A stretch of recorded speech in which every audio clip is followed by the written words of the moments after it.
Welcome once again, folks, to the Hour of the Time. I'm your host, William Cooper. We'll start off tonight's show with the Socialist National Anthem. Oh, I love it. The Socialist National Anthem, born under a bad sign.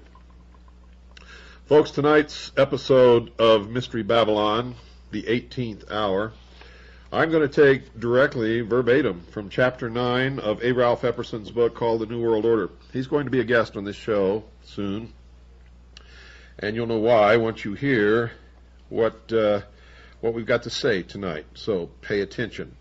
And remember, as always, just because I'm giving you this series on Mystery Babylon doesn't mean that you're supposed to believe what I'm telling you blindly. That's why I gave you the bibliography last night. You've got to go out and find the truth from your own research. And I'm the only one that ever tells you that. Everybody else wants you to believe verbatim what they say because they're saying it and they're who they are. And I'm telling you not to believe anybody, not even me, not even your own mother, unless you can verify it in your own work, your own research. Make sure that you do it too. Before we start, folks, remember, all of you have been asking me what to do with your assets, how to save your assets, how to survive this depression that we're in now. And make no mistake, we're in a depression, and it's going to get worse. In fact, we're headed for a total economic collapse that I predicted years ago.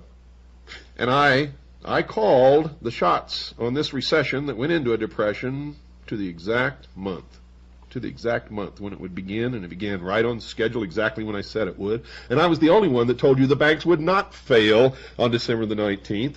And I told you that on a show I aired on December the 6th. Folks, I hate being right. I'm telling you, this is the truth. I hate being right. I'm probably the only one in the world who doesn't like being right because it does not portend well for us. Now, the Bible, folks, discusses a being called Lucifer in both the Old and New Testaments, and we're going to be talking a lot about the Bible tonight because we have to look at this from every point of view. We've looked at it from the mystery schools. We've looked at it logically. We've looked at it historically. Now we're going to look at it from the Bible's point of view, but not strictly from the Bible's point of view. But you need to know this. The Bible discusses a being called Lucifer in both the Old and the New Testaments. Other names for this creature are Satan and the devil. One of the first explanations of just who this being known as Lucifer is found in the Old Testament in a book written by the prophet Isaiah, who wrote around 740 BC. He wrote that Lucifer was created full of wisdom and was perfect. He was created the anointed cherub that covereth the throne of God, and that he actually was upon the holy mountain of God. He later corrupted his wisdom by reason of his brightness. The Bible then records that God cast him to the ground. Isaiah wrote this in Isaiah chapter 14, verse 12. Quote, "How art thou fallen from heaven, O Lucifer, son of the morning? How art thou cut down to the ground, which didst weaken the nations?" Unquote. And folks, this was the very first recorded UFO sighting, if indeed it was a sighting at all.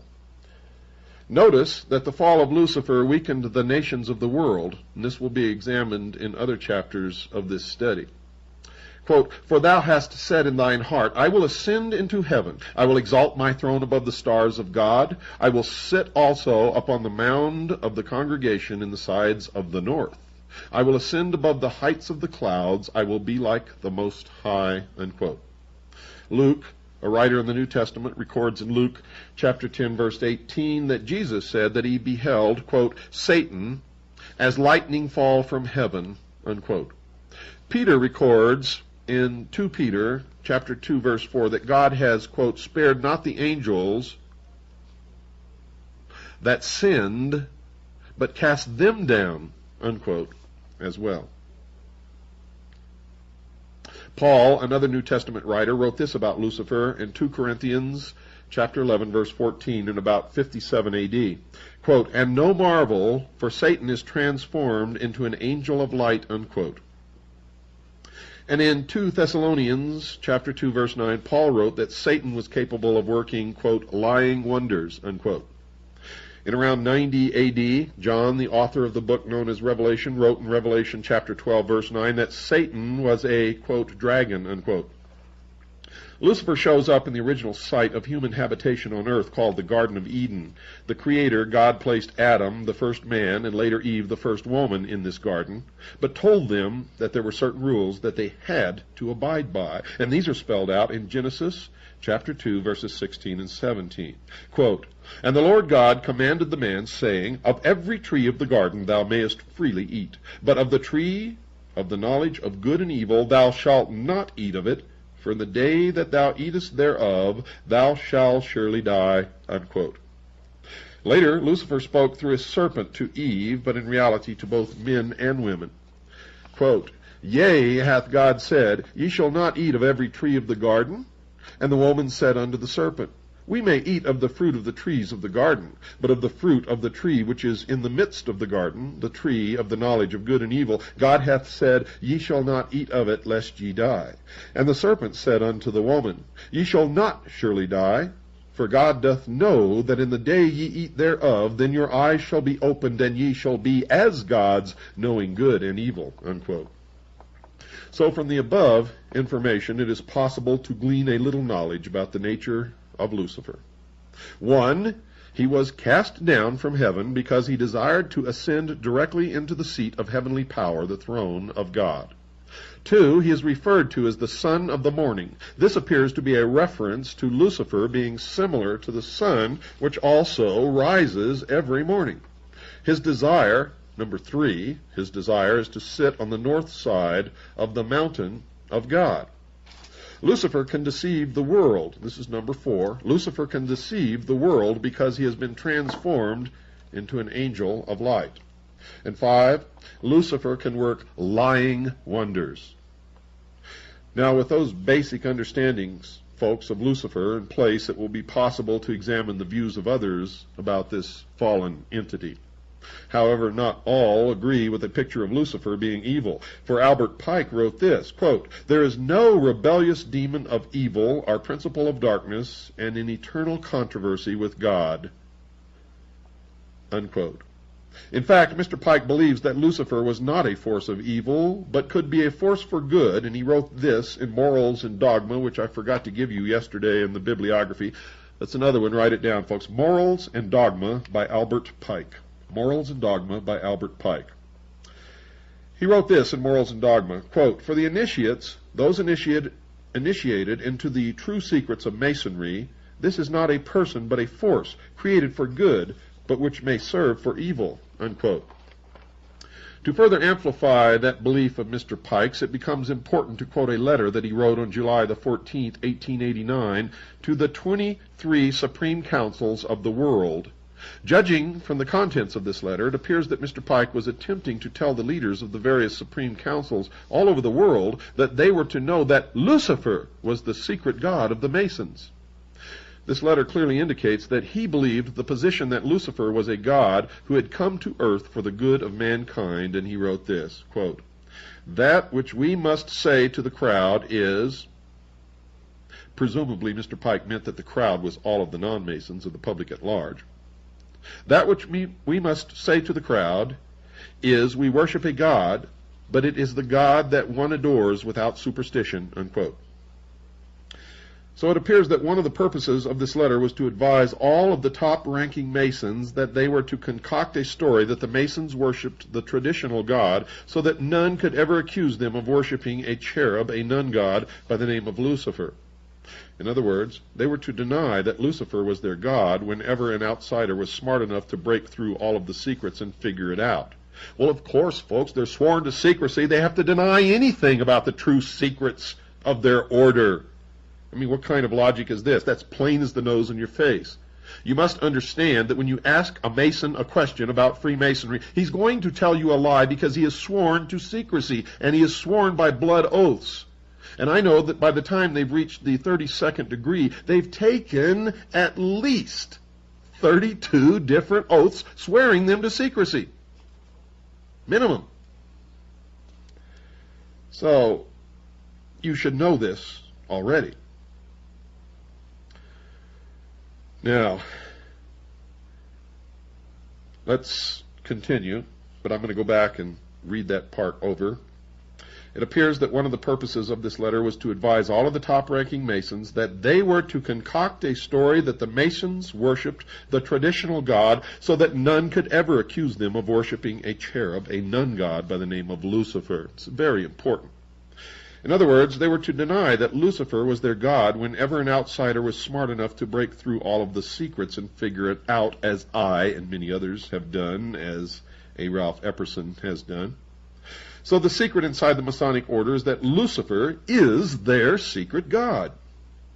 Any non-Mason today who attempts to explain to any of their Masonic friends or relatives that this is the secret inside the lodge will be met with an instantaneous denial. Every Mason, whether they know the secret of the lodge or not, will obviously deny the accusation because they must. Mr. Pike continued, quote, "You may repeat it to the 32nd, 31st, and 30th degrees. The Masonic religion should be by all of us initiates of the high degrees maintained in the purity of the Luciferian doctrine," unquote.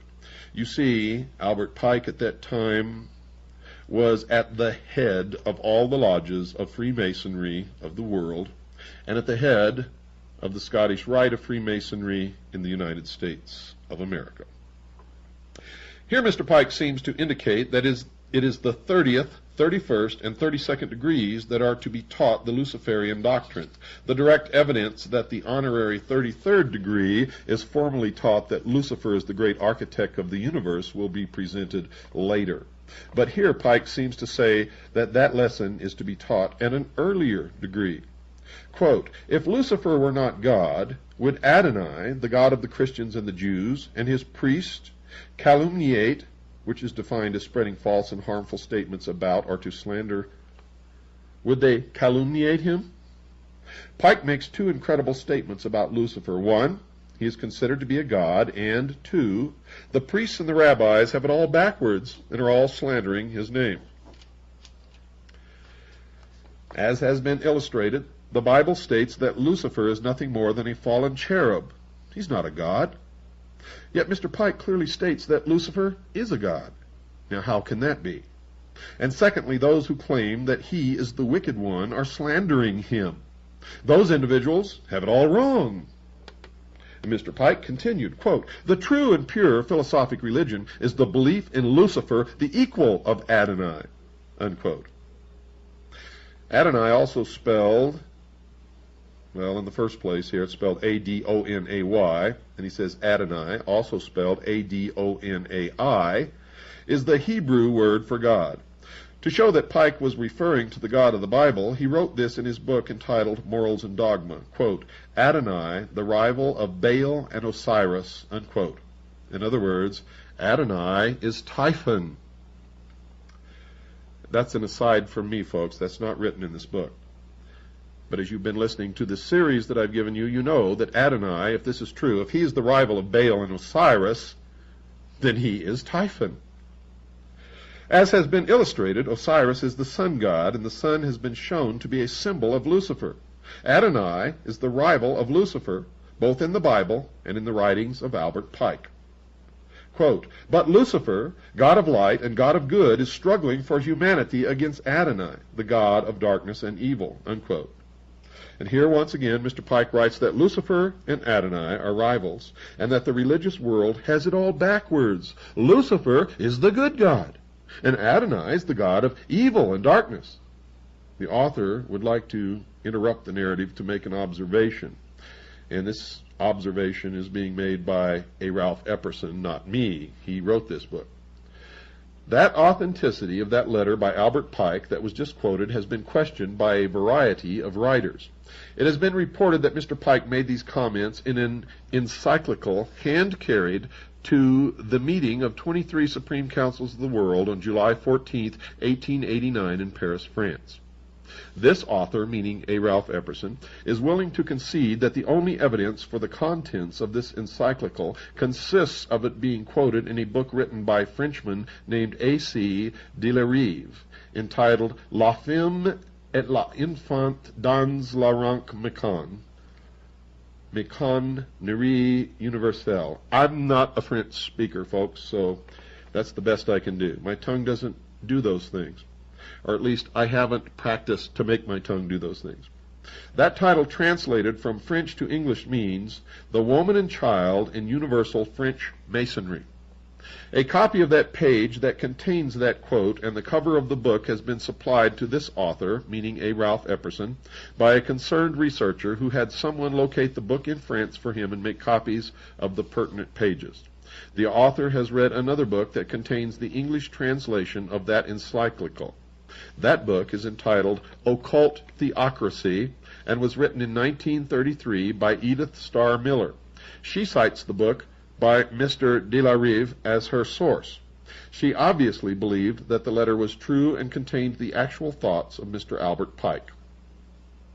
He said it in so many other places, including in his own book, Morals and Dogma, that I also believe that the letter is true, and now I'm speaking as myself, William Cooper. In other words, going back to A. Ralph Epperson's words, in other words, the only source for the letter is a Frenchman who quotes it in his book and not Mr. Albert Pike himself. It must be assumed that Mr. Pike, if he were alive today and was asked whether the letter was his, would deny that he ever wrote such an encyclical, whether or not he had written it, because he must. He's sworn to maintain the secrets. But the reader is admonished to remember that if he did indeed worship Lucifer and wrote the encyclical, he would certainly have to deny it, so that answer would tell the researcher nothing. It is the contention of this writer, A. Ralph Epperson, and others who are attempting to decipher the secret symbols of the Masonic order that a small percentage of the Masons know that all of the symbols inside the lodge refer to Lucifer. And I am one of those who believe this, folks. My research has shown it to be absolutely true, and I can prove it. And I've already given you direct quotes from many Freemasons that already prove it. And it must be remembered that these Masons must, of necessity, do all that they can to deny any revelation of any of the secrets of the lodge. And certainly anyone today who believes that the contents of the letter are a fraud would do all that they could to discredit anyone who said that the thoughts were the actual thoughts of Pike. However, this writer, meaning A. Ralph Epperson, is of the opinion that Mr. Pike did indeed worship Lucifer, and is not basing that conclusion on just this one letter. Notice that Mr. Pike has written elsewhere that he considered Lucifer to be the secret god of the Masonic Lodge, and I, William Cooper, have also found that to be true, not only in one or two, but in many instances. So it is not essential to this writer's, A. Ralph Epperson's, position that this encyclical be proven to be valid. It is the author's contention that there is ample evidence from other sources, including from Masons other than Mr. Pike, that the secret god inside the Masonic lodges is Lucifer, and I wholeheartedly concur with Mr. Epperson. That evidence is available to anyone who cares to locate it. But there is another Mason who knows that Lucifer is the good god of a particular segment of the Masons. Pike's fellow 33rd degree Mason, Manly P. Hall, also felt that this God was a God of good. He wrote in his book entitled The Secret Teachings of All Ages, quote, "Sun worship played an important part in nearly all the early pagan mysteries. The solar deity was slain by wicked ruffians who personified the evil principle of the universe. By means of certain rituals and ceremonies, symbolic of purification and regeneration, this wonderful God of good was brought back to life and became the savior of his people," unquote. This God who came back to life is not the Jesus of the Bible, because Mr. Hall refers to him as the solar deity. He is referring to the death and resurrection of Osiris, covered in detail in the Masonic rituals, and I've already relayed to you who Osiris really is. In fact, in this series on the mystery religion, I've proven it time and time and time again. But Manly P. Hall has further identified Lucifer as the god of some of his fellow Masons. He has written this in his book entitled The Lost Keys of Freemasonry. It's one of the books that I gave you last night, folks. When the Mason, quote, when the Mason learns the key to the warrior on the block is the proper application of the dynamo of the living power, he has learned the mystery of his craft. The seething energies of Lucifer are in his hands, and before he may step onward and upward, he must prove his ability to properly apply energy, unquote. Mikhail Bakunin, the Russian anarchist, also addressed this question of evil and good gods, and he wrote, quote, the evil one is the satanic revolt against divine authority, revolt in which we see the fecund, defined as being fertile, germ of all human emancipations, the revolution.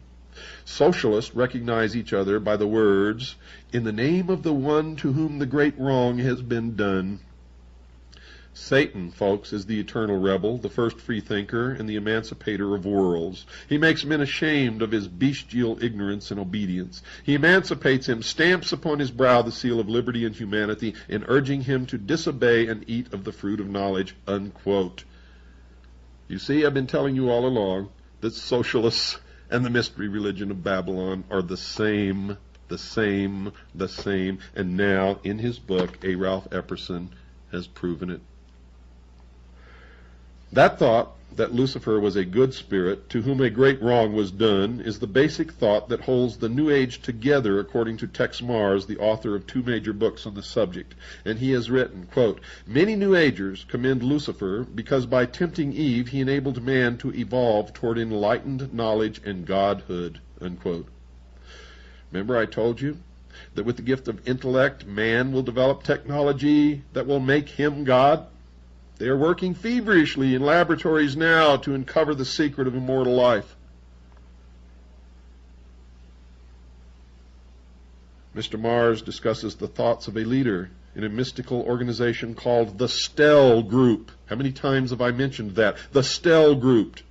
Named Eklal Koshana. He writes that this New Age leader says that, quote, Lucifer is the head of a secret brotherhood of spirits. The brotherhood is named after Lucifer because the great angel Lucifer has been responsible for the abolishment of Eden in order that men could begin on the road to spiritual advancement, unquote. Lars Hansen was reared in the Stell Group. Lars Hansen was reared in the Stell Group. Tom Valentine was a member of the Stell Group. Tom Valentine wrote a book called The Life and Death of Planet Earth. Get it and read it, folks. Tom Valentine was associated with the Communist Party. Now he's a member of the Liberty Lobby, which came right out of the old German Nazi Bund. They used to sing the Horst Wessel song at the beginning of their meetings. Wake up! Wake up! Wake up. Why do you think every time somebody calls Tom Valentine and asks him about Freemasonry and their complicity in the conspiracy, he covers it up and hangs up on the person as quickly as possible and denies that there's any complicity of Freemasonry? Now this makes me a little hot under the collar. I've got to cool down a little bit, so we're going to take a break, folks. Don't go away. I'll be right back after this very short pause. Well, folks, I needed that little break. I'll tell you right now, Tom Valentine has been attacking me for years because he knows that I know who he is and what he's about, that I know the origins of the Liberty Lobby, that I know their message is that our government is no good, it doesn't work, that it's turned against us, and it's all lies. For it's the people who are in these secret societies who have turned against us, who are delivering that message to us to get us to voluntarily overthrow or get rid of our own government, the only government in the history of the world that has ever set man free. And I'm the only one who lets you know this. It's not our government, it's not the Constitution, it's not the Bill of Rights, it's not the structure. It's the secret societies. It's the Tom Valentines. It's the Bogreitzes. It's all of these people who belong to Freemasonry and the Ancient Order of the Rose and Cross and the Knights Templar the Sovereign and Military Order of the Knights of Malta, and the Order of St. John of Jerusalem, and many more. Many more. Socialist, international socialism, under many, many different names. You see, folks, you see, the senator was right. Senator McCarthy was absolutely right. He was correct. He just didn't know the proper name. He thought he was ferreting out communism. He wasn't. You see, if he understood what I understand, then he would have survived the attacks of the very people that he was trying to ferret out, who owned the media that turned against him and destroyed him. Hollywood, who turned against him and destroyed him through manipulating the opinion of the public. See, communism, folks, is just a word. It's another boogaboo enemy. The real enemy, folks, is Mystery Babylon. I could never say what I said tonight before, because if I had, it would have been misinterpreted. I had to have independent verification that the Stell group worshipped Lucifer before I could reply legitimately to the attacks upon me by Tom Valentine. Because if I had told you what I know without independent verification, all of you would have turned against me as being a poor sport or some other bullshit. It's a real load off my chest to be able to deliver that message to you. I can tell you that right now. Real load off my chest. Let me continue. Remember, this is chapter 9 of A. Ralph Epperson's book, The New World Order. So there is a basic disagreement about the nature of Lucifer, also known as Satan or the devil. The Bible depicts him as a force for evil, and Mr. Pike and others pictures him as a force for good. But the connection between Lucifer and the ancient mysteries needs to be further amplified. The mysteries had a purpose, to create a Superman. Where have you heard that before? Hitler said it. And they're working in secret in laboratories right now toward the same goal. The mysteries had a purpose, to create a Superman, one capable of understanding the true nature of the universe and to worship the true God. W.L. Wilmshurst, a Mason, wrote these thoughts in his book entitled The Meaning of Masonry. Quote, "This, the evolution of man into Superman, was always the purpose of the ancient mysteries, and the real purpose of modern Masonry is not the social and charitable purposes to which so much attention is paid, but the evolution of those who aspire to perfect their own nature and transform it into more godlike quality," unquote. And need I say as an aside here, what a Freemason said to a friend of mine who was his son? He said, "Son, if you are not one of us, you are nothing." And of course the son was not one of them, and to his great credit has never become one of them.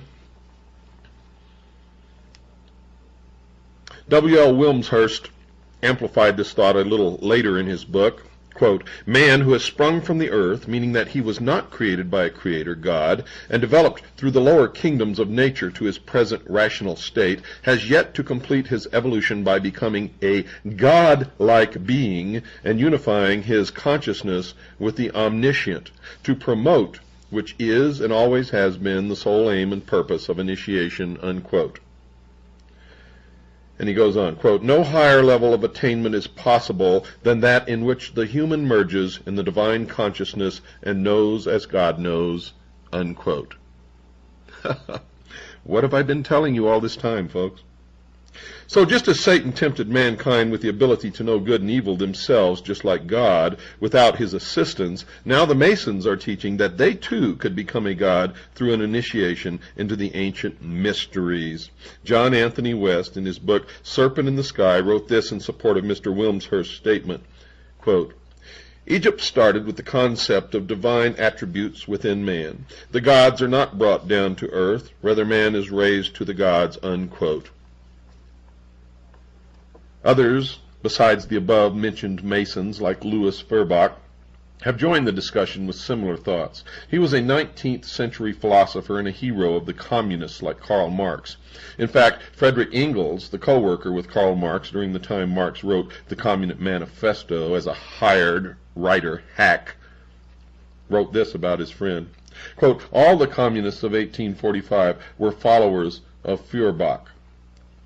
The reason that the communists supported the ideas of Feuerbach is apparent when the student reads his writings, for he wrote, quote, man alone is our God, our Father, our Judge, our Redeemer, our true home, our law, and our rule, the Alpha and Omega of our life and of our political, moral, public, and domestic activity.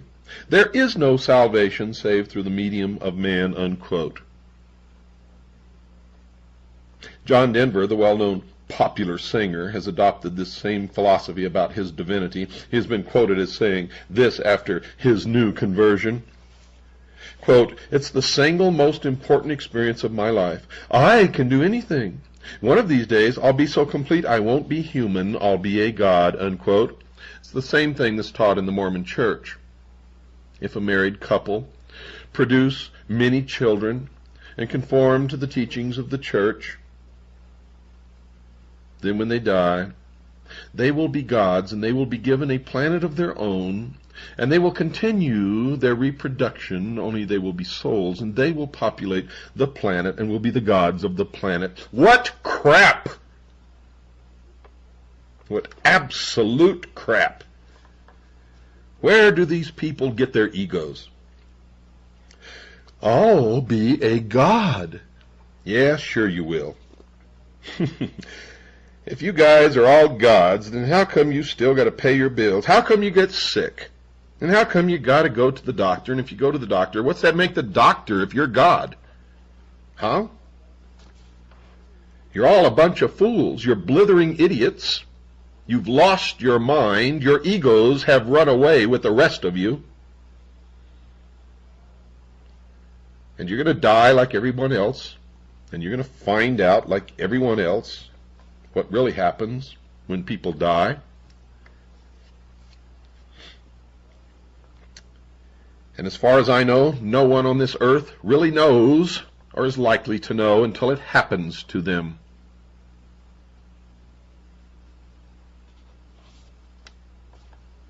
Put that in your pipe and smoke it. Mr. Hall, the Mason, stated a similar thought when he wrote this in his book entitled Lectures on Ancient Philosophy. Quote, we may study the star intellectually, but we have never attained consciousness until we are the star, unquote. But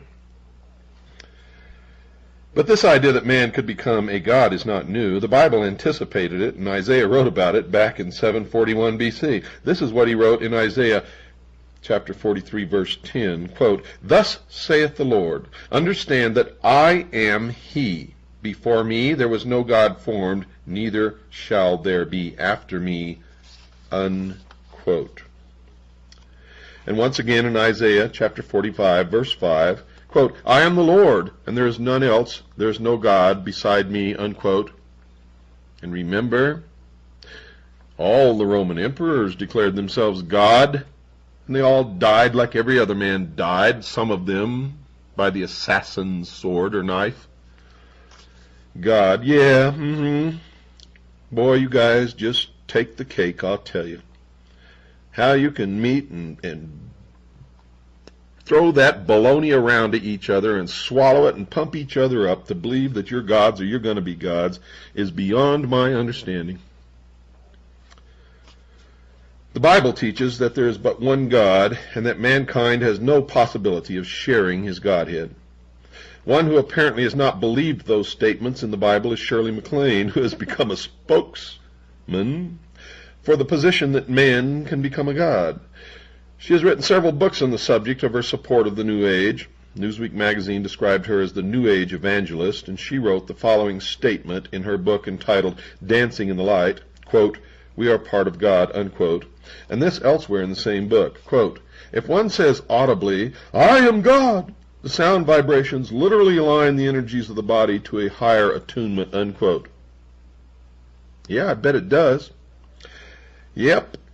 Yep, I bet the insanity molecules take over every portion of the body, and you really all feel great until you have to go pay your rent. Or you catch the flu. Or somebody just knocks the crap out of you to try to bring you back to reality, which is exactly what should happen when you do those kinds of things. What's wrong with just living life peacefully with other people and enjoying what we have? What's the big thing that you have to become God? And I'll tell you right now, you never will. You might as well just, well, never mind. If you want to be God, go ahead. Go ahead. Go ahead. You're deceiving yourself, and that's okay as long as you don't hurt anyone else.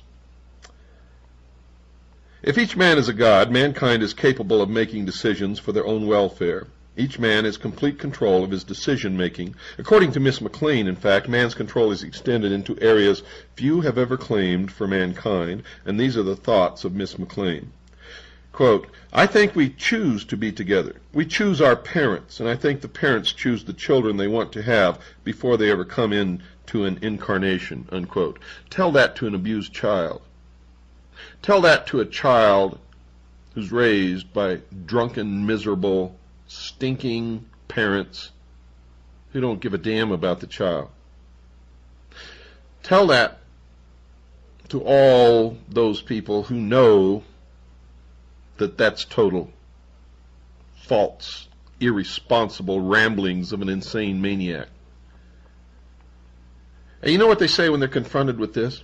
They say you agreed to it in a previous life, and that you're paying off your karmic debt. You see, they have a rationalization for everything, and it's just more bullshit. More lies, more crap.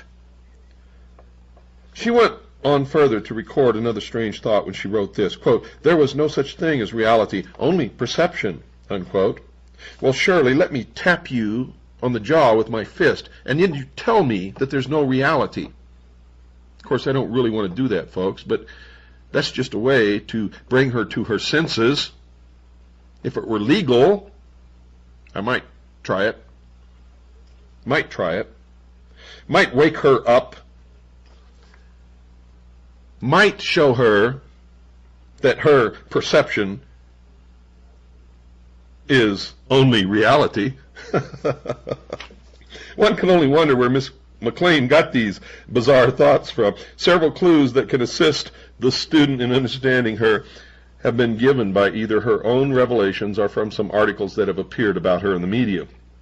In her book entitled Out on a Limb, she wrote about her meetings with her married lover in her apartment. This God is breaking up somebody else's marriage, and she's meeting with her married lover in her apartment. She commented that he looked at her shelf of books on, amongst other subjects, Marxist theory, including a biography of Karl Marx. There's nothing wrong with that. I have those books in my library and many more. Many more. But knowing Shirley MacLaine, and folks, I do, knowing this scatterbrained twit, when she has books on Marxist theory, including a biography of Karl Marx, you can bet that she's a socialist. And of course she is. Parade magazine of December 18, 1988 had an article on Miss McLean in which it revealed that her den had lots of framed pictures. Shirley with communist Fidel Castro and with communist Nikita Khrushchev, amongst others. The magazine reported how Shirley and her lover, quote, talked about democratic socialist principles and how it was possible to have them both at the same time if the rich would only share their wealth more.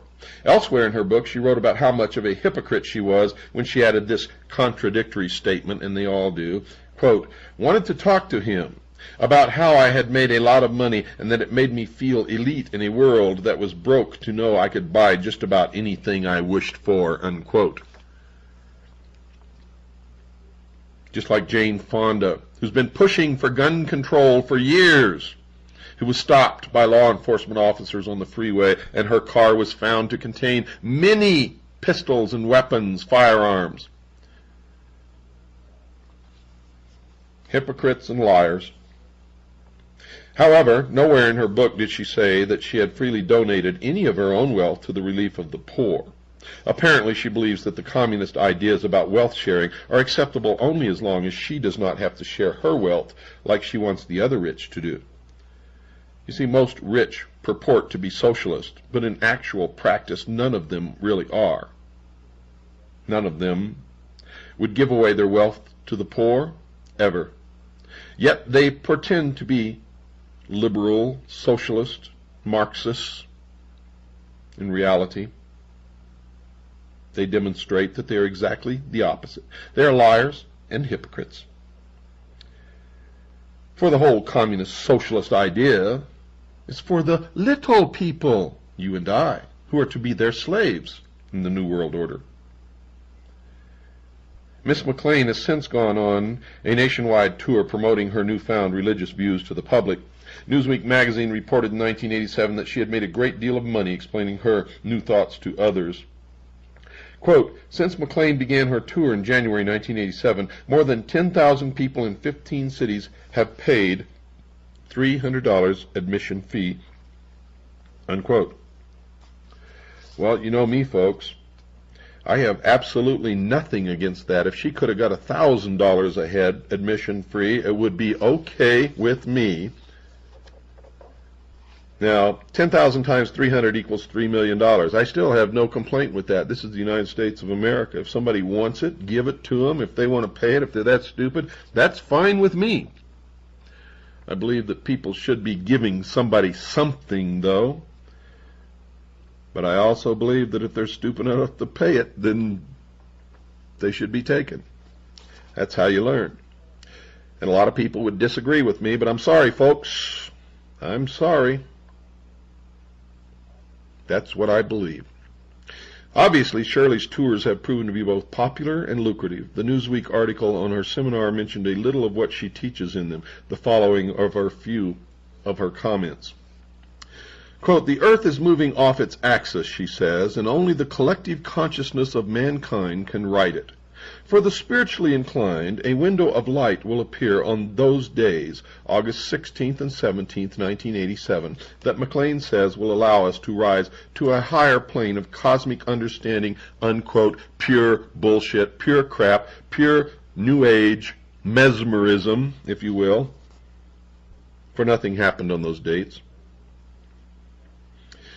Evangelist McLean became Dr. McLean when she reported some of her new cures for two of the world's most serious medical problems, AIDS and cancer of the abdomen. According to the Newsweek article, she told her audience, quote, they, or those who paid to hear her in the 15 cities on the tour, all got to hear McLean's pronouncements on such subjects as AIDS. She thinks sufferers are sick because they have been bereft of love necessary to sustain the balance of health. And cancer. For cancer of the abdomen, she advises putting patients in a yellow room because yellow is the color frequency of that part of the body, unquote. More New Age mesmerism bullshit crap. And to think her patients only have to pay $300 for such wisdom. But Dr. McLean is not as dumb as one might think. The Newsweek magazine article reported, quote, everyone who attended had to sign waivers absolving the seminar's organizers from responsibility for psychological injury, unquote. How clever of Miss McLean. So someone in charge of arranging her seminars is aware that her ideas might cause psychological damage to those attending, and they have moved to protect her from malpractice lawsuits. Now, not only was this New Age evangelist making money on her personal lecture tours, she was also making money on her best-selling books. Now, I don't know what's wrong with A. Ralph Epperson. I don't know why he's saying this, because he purports to believe in the Constitution and the principles and ideals upon which this country was based, and there is nothing wrong with making money on anyone's personal lecture tours or on their books, and I can tell you right now that A. Ralph Epperson makes money on his lecture tours and on his books, and that's how he makes his living. So as far as I'm concerned, that is a partial discreditation of A. Ralph Epperson.